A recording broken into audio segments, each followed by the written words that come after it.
Well, we use them to put like everything that we're learning in the unit on there, so it's kind of like a reference when you need help.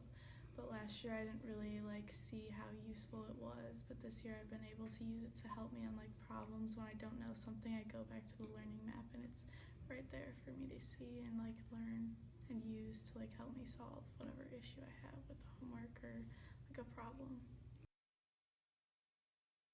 I think at first, actually, the first semester I was in Mr. Farber's class, I didn't use them at all. I was writing it down. I wasn't really paying attention because I was just kind of thinking like, oh, whatever, this doesn't really matter. But then second semester, I kind of got my act together and I was really paying attention while we were writing the learning maps because you learn so much while you're writing it, and then you also go back later to review and like recap. And second semester last year, I used it throughout all my tests. I looked back and I kind of have all my, whenever I finish like a review for that unit, I put it in my learning map. So then that's kind of all that I keep. I keep the review from that unit and I keep the learning map so that I can look at the review, I can see all the questions that I did before, and then if I need any further explaining on why we did it or when we use that, I just look back at the learning map. And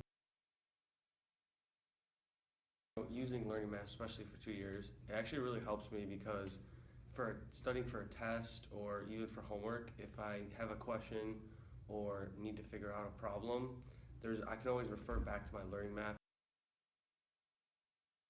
I review them every final that I take. I always review, even just learning things 2 years ago, even for ACT work, any in upcoming tests, I look back on the learning maps just because it's a great review, and it's also good to kind of remember how we learn things.